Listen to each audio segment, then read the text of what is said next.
ओम शांति। 16 मई 2025 के बाबा के मधुर महावाक्य। बाबा कहते, मीठे बच्चे, तुम्हारा लव एक बाप से है, क्योंकि तुम्हें बेहद का वर्षा मिलता है। तुम प्यार से कहते हो मेरा बाबा। तुम्हारा लव एक बाप से है, क्योंकि तुम्हें बेहद का वर्षा मिलता है। तुम प्यार से कहते हो मेरा बाबा। प्रश्न, किसी भी देहधारी मनुष्य के बोल की भेंट बाप से नहीं की जा सकती, क्यों? किसी भी देहधारी मनुष्य के बोल की भेंट बाप से नहीं की जा सकती, क्यों? उत्तर, क्योंकि बाप का एक एक बोल महावाक्य है।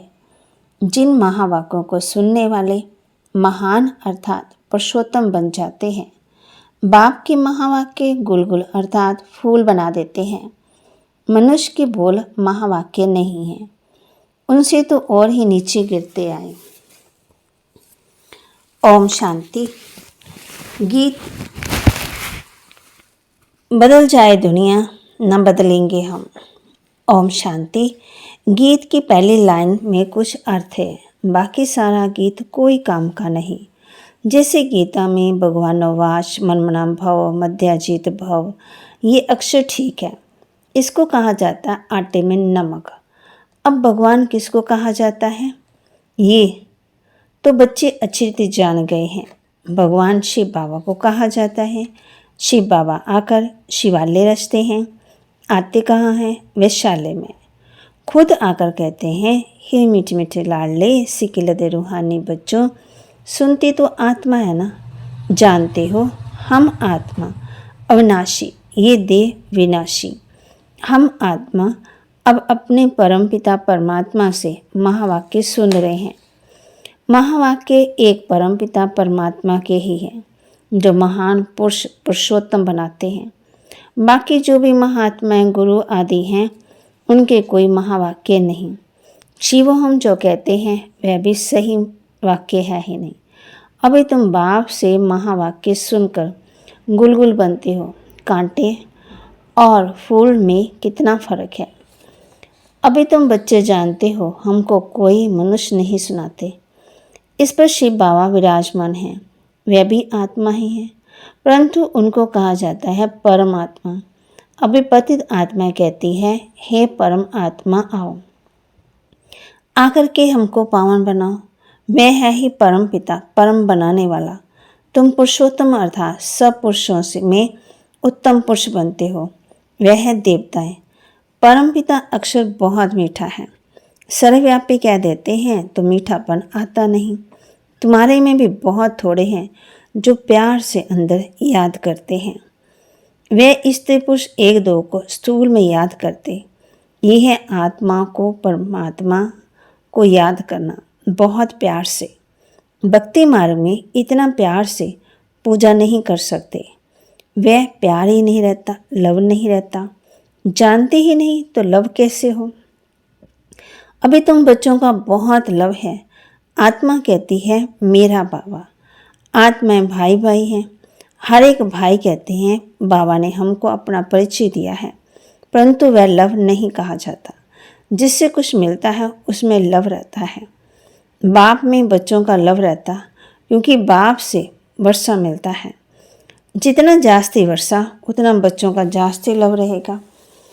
अगर बाप के पास कुछ भी प्रॉपर्टी है ही नहीं, दादी के पास है, तो फिर भी बाप में इतना लव नहीं रहेगा।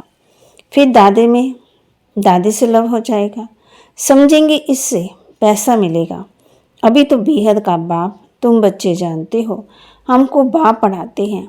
ये तो बहुत ही खुशी की बात है। भगवान हमारा बाप है। जिस रिश्ता बाप को कोई भी नहीं जानते, ना जानने का फिर अपने को बाप कह देते हैं। जैसे बच्चे से पूछो तुम्हारा बाप कौन है, आखिर वो क्या ही देंगे? बाप कहते हैं। तुम बच्चे भी जानते हो, बच्चे जानते हो उन सब बापों का बाप जरूर हमको जो अभी बेहद का बाप मिला है, उनका कोई बाप है ही नहीं। ये है ऊंच से ऊंच बाप। तो बच्चों के अंदर में खुशी रहनी चाहिए। उन यात्राओं पर जाते हैं तो वहाँ इतनी खुशी नहीं रहेगी। क्योंकि प्राप्ति कुछ है ही नहीं, सिर्फ दर्शन करने जाते हैं। बाप कहते हैं वहाँ थकावट कितनी, कितने धक्के, फिर पैसे भी बहुत खर्च करते, प्राप्ति कुछ नहीं। भक्ति मार्ग में अगर आमदनी होती तो भारतवासी बहुत शाहूकार हो जाते। ये मंदिर आदि बनाने में करोड़ों रुपया खर्च करते। तुम्हारा सोमनाथ का मंदिर एक नहीं था, सब राजाओं के पास मंदिर थे। तुमको कितने पैसे दिए थे?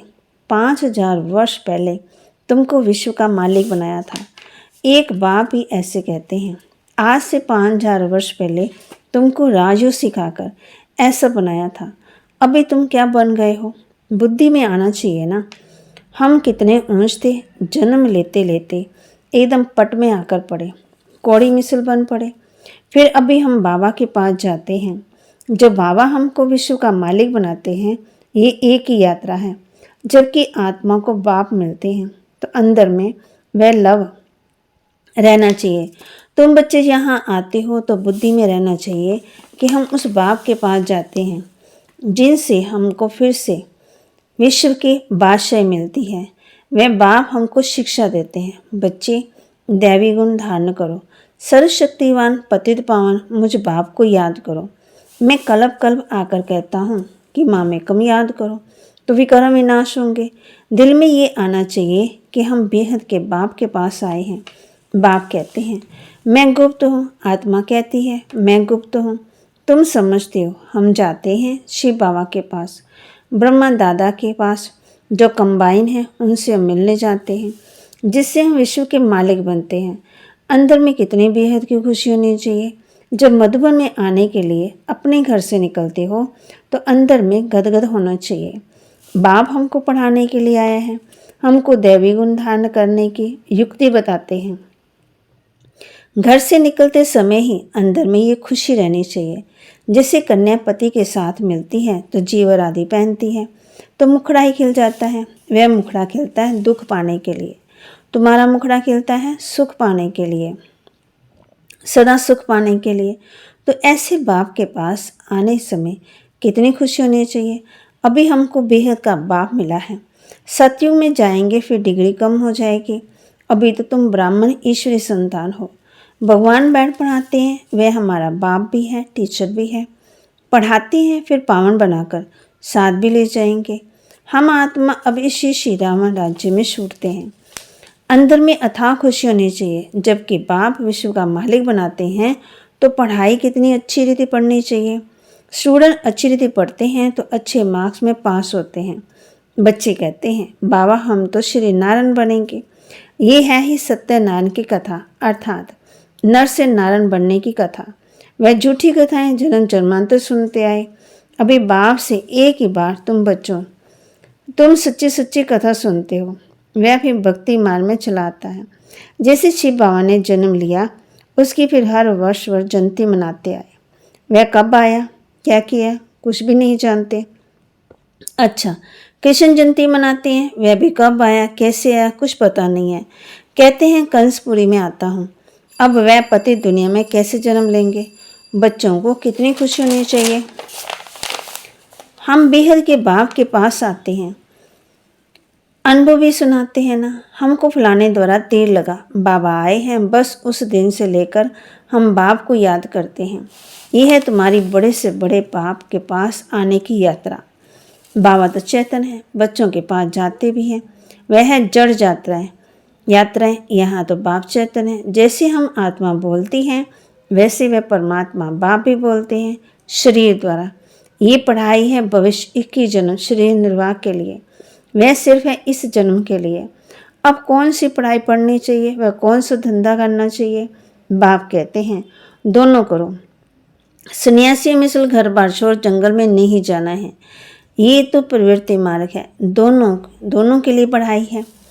सब तो पढ़ेंगे भी नहीं, कोई अच्छा पढ़ेंगे, कोई कम। कोई तो एकदम जट तीर लग जाता है, कोई तो तवाही मिसल बोलते रहते हैं। कोई कहते हैं हाँ हम समझाने की कोशिश करेंगे, कोई कहेंगे ये तो एकांत में समझने की बातें हैं, बस फिर गुम हो जाएंगे। कोई को ज्ञान का तीर लगा तो झट आकर समझेंगे। कोई फिर कहेंगे हमको फुर्सत नहीं है, तो समझा तीर लगा ही नहीं। देखो बाबा को तीर लगा तो फट से छोड़ दिया, समझा बात से मिलती है, उनके आगे ये क्या है, हमको तो बाप की रजाई लेनी है। अभी बाप कहते हैं ये धंधा आदि भी करो, सिर्फ 1 हफ्ता ये अच्छी रीति समझो, कर्म भी करो, बिजनेस भी करो, लेकिन बाप को याद तो करो। गृहस्थवार भी संभालना है, रचना की तो पालना भी करनी है। वह तो रच कर फिर भाग जाते हैं। बाप कहते हैं तुमने रचा है तो फिर अच्छी रीति संभालो, समझो। स्त्री तो बच्चा तुम्हारा कहना मानते हैं तो सपूत है, नहीं समझते तो कपूत है। सपूत और कपूत का पता पड़ जाता है। बाप कहते तुम श्रीमत पर चलेंगे तो श्रेष्ठ बनेंगे, नहीं तो वर्षा मिल ना सके।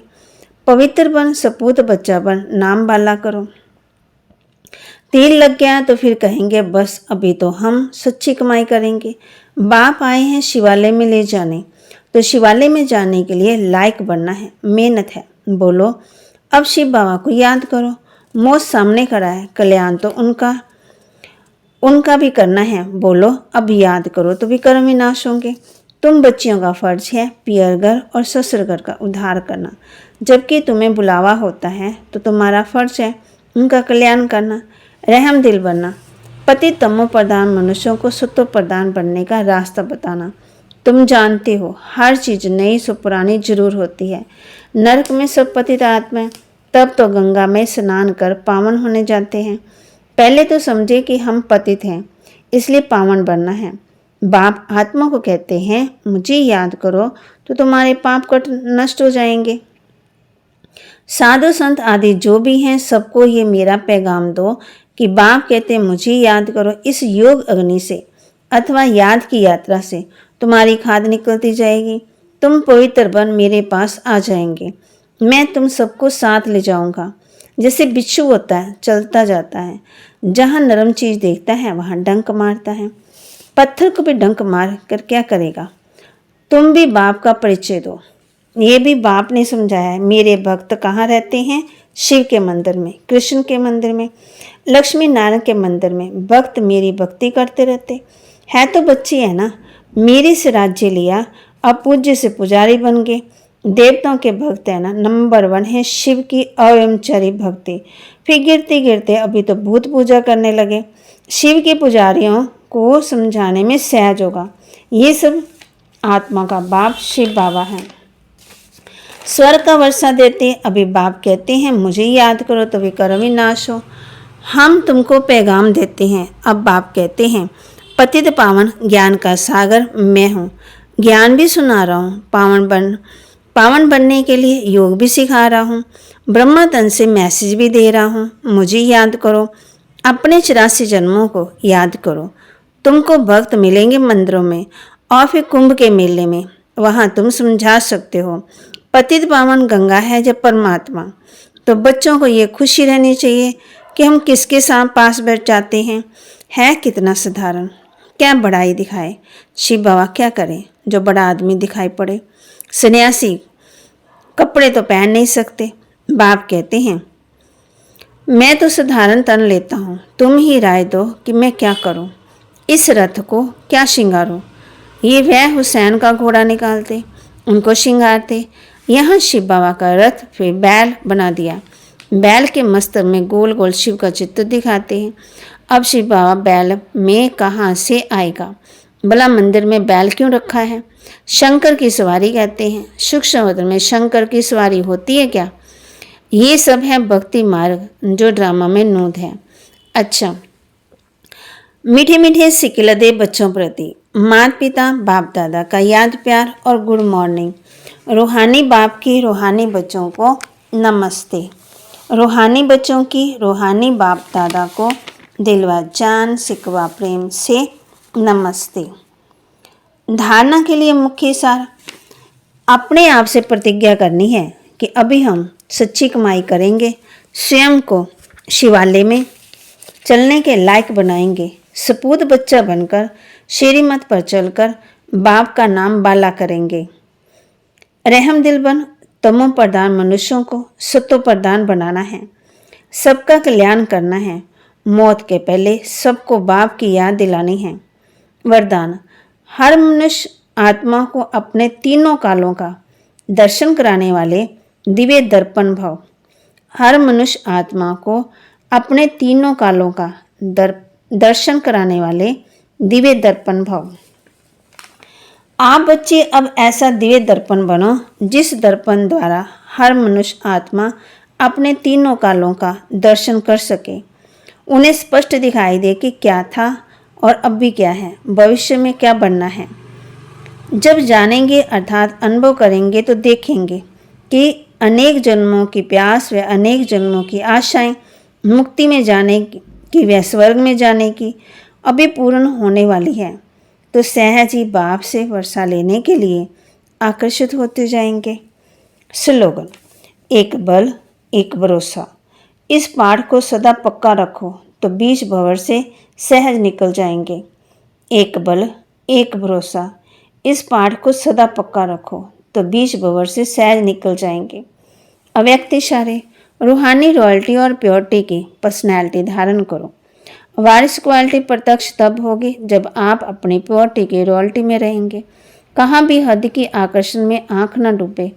वारिस अर्थात अधिकारी, तो जो जहाँ सदा अधिकारी स्टेज पर रहते हैं, कभी भी माया के अधीन नहीं होते, अधिकारीपन के शुभ नशे में रहते, ऐसे अधिकारी स्टेज वाले ही वहाँ भी अधिकारी बनते हैं। तो बाबा के महावाक्य को लाइक करें, शेयर करें, सब्सक्राइब करें और अपने जीवन में धारण भी करें। जो बाबा ने हम बच्चों को होमवर्क दिया है, एक बल एक भरोसा, इस पाठ को सदा पक्का रखो और बीज भंवर से सहज ही निकल जाएंगे। ओम शांति।